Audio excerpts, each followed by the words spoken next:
Gary Lawless, Vegas Golden Knights. This is for both of you. Excuse me. I'd like you to both talk about what it's like to have your family here right now and what having family involved in your pursuit of the Stanley Cup means to you. Yeah. Well, I don't think none of us get here without, our family, right? That's reality. I don't get to play the game I love without my parents putting in the hard work to get me here. But more importantly, my wife and kids. I mean, we talk about sacrifice at this time of the year, but I think my wife's had to sacrifice her time and energy more than I have, right? And she gets it. She's been down this road. So without her, I wouldn't be able to do what I do now and during the season. It's special. I mean, look, Will's got kids. I got kids. I've had the triplets were able to sit in the Stanley Cup and they know what's going on now. And now I got my youngest. She wasn't born yet. So it's another opportunity to share that with another child. And it's a pretty special thing at this time of the year to also trying to find the balance of kicking the parents out of the house so you can get some rest, right? But it's a pretty special thing to share with them. Yeah, I mean, they're great. I mean, having the wife, or when we're on the road, especially, and last night the younger one was up from 2 to 5. You sleep in a different room, right? And she has to do the hard job, and I think they know, right? It's playoff time, and we need the energy and we need to sleep. So I think credit to them. Left side. A question for Alex Pierre Lebrun, TSN, The Athletic. Alex, it was your first look at the Panthers forecheck, actually playing them. I mean, I know you watched it on film, but and we know that they gave the Bruins and the Leafs and the Hurricanes a hard time with it. Now that you saw it once, what was your sense of it in comparison to what you've seen in these playoffs? Well, they're going to come hard. They got some guys that are going to be physical. We know that. I think our group collectively on the back end can stand that. I think that our size can handle that. But Dallas came hard too. Edmonton came hard. Winnipeg came hard. So I think for us as a group, we're prepared for that. I feel like we've been through that, to get to this point. I think the big thing and the big conversation is they got some guys that are pretty creative down below the goal line. So it's for us is trying to transport that puck, get it moving as fast as possible because they play pretty aggressively as a group of 5. Front right. Mark Anderson, AP. Will, you were in that 2018 team when Game 1. How valuable is that now, that memory for you, especially the players on that team, to keep your foot on the gas rather than kind of back off? Yeah, I think we learn, right? I mean, every year we learn different stuff. We had that San Jose where we were up 3-1, and I think it was big last series there where we didn't panic and guys knew exactly what to do. So every year when you lose that last game, you take a lesson out of it. So I'm sure all the boys that were here the first year, we know that's the first game doesn't you're not winning it right off the bat, right? You got to keep pushing. Left side, second row. Ben Goetz, Las Vegas Street Journal. Will, when you guys got to the semifinals against Dallas and Montreal, the offense kind of started to dry up. What's allowed you to keep scoring this postseason, including last night? Yeah, I think the offense is kind of coming from everyone, right? I think you got 4 good lines that could score goals, and different night there. Against Dallas, that that game before that, the fourth line was scoring some big goals. So I think it's coming from everywhere, and now the D course chipping in. So we talk a lot about a D zone, how to get the puck out of there and work hard down there. And the offense is, it's coming. I mean, we got great guys on this team that can score goals night after night. On the right side.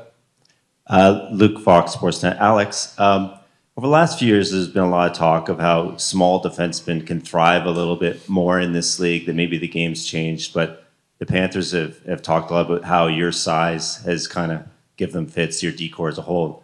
I'm just curious your thoughts on the role of the big defenseman and why big D-cores can still, make a big impact this time of year. Well, size is a big thing, right? You can, like I said, you can withstand the forecheck to physical play, which we've done to this point.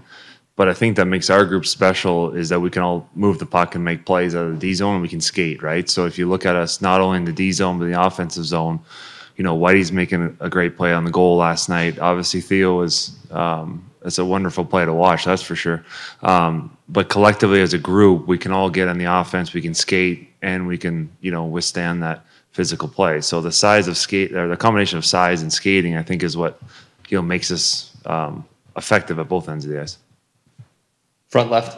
Tracy Myers, NHL.com. This is for both of you. It's very easy to look at Jack Eichel with the goal scoring, but how much of a complete package has he been for you guys, especially in the postseason, from assists to takeaways to, you know, taking down Rocco Gudis last night? Yeah, he's physical down there too. He you know, especially the system, the way we want to play. You know, the center has got a lot of responsibility in our D zone, and he's great for us. I mean, he finishes checks. He's hard to play, and he's super fast, right? So he's really tough to beat.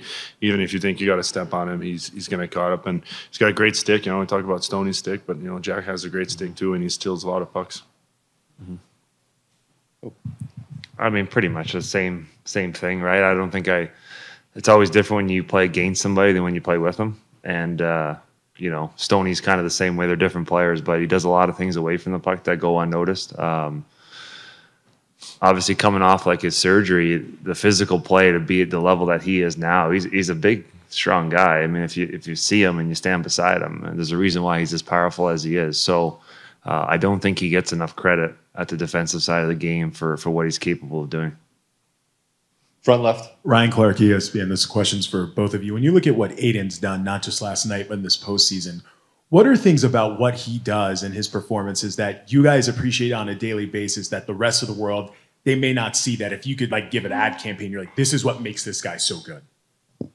I mean, he's just solid. Nothing shakes him. I think he's trusting himself right now. You know, even after a goal, right, he comes back and makes a couple, big save. I think nothing's really getting to him whatsoever. So I think he's, good for him. I mean, he didn't play, a ton of games, came back from an injury. I know exactly how it is, and to get that confidence right back is, credit to him.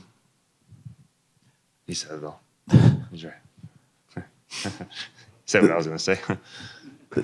Tom Willity from NHL.com. This is for Alex. Just special teams played a big role last night. What did you like about what you did on your PK against our power play, and what adjustments maybe did you have to make on your power play, or maybe you still needed to make? Well, I can't give you the secrets. We know that. But I felt like we were aggressive when we needed to be, and the big thing for us was we had an opportunity to put that thing down to the end of the ice. We did. This time of the year, you got to really make sure you make an effort to make them skate. Ice isn't great. Pucks are bouncing. Felt like when we had an opportunity to pressure them and make them start to break out, that's always a win for the penalty kill. I've been on the power play. I know what it's like when you got to keep going back for the puck. So I think our timing was really good on how aggressive we want to be. Back right, Dan. Alex, for you, back to the offense question a little bit. You get some offense from your D, obviously, yesterday, but Sergei Bobrovsky was a huge story for them, at least for the last 2 rounds since coming in from the Boston series. Impenetrable at times, right? You guys get 4 on him last night. I wonder, what can that do for you to do that in game 1 as you now look ahead to game 2 and beyond in this series, to know that you can score on this guy that Carolina really couldn't, Toronto really couldn't? Well, he made some saves last night too. I mean, we scored 4. He made some saves as well. I think we trust our pre-scout and we trust what we do up and down our lineup. I think the big thing for us is we can score, like Will said earlier, anywhere in our lineup, which is a big threat for us. I think we got big enough bodies where we can get inside and make life difficult for him. So I think the big thing for us is continue to challenge him, continue to make it hard for him. Look, he's going to make saves. He's a good goalie. He's here for a reason. So the harder we make it for him, and I'm sure they're going to say the same thing about Hillsy, but the harder we make it on him, the better off we'll be. Take 3 more questions in English on the right side, third row. Neil McHale, NHL.com International. The question's for William. Your guys' ability as a team to just draw penalties. You drew 7 last night. I think that's most you've drawn throughout the playoffs. Just how key is that to your success and also kind of tiring some of their killers down? Yeah, I think puck possession. We talk about it all the time. Great guy taking big Jack, right? He's got puck possession all over the ozone, and it makes it tough, right? So it's tough on their D-core. They get tired and start hooking and stuff. So if we can play in their zone as much as possible, that's what we're trying to do. Obviously there's stuff after whistle, stuff like that. You can't really control, but you stay disciplined, and those penalties will come.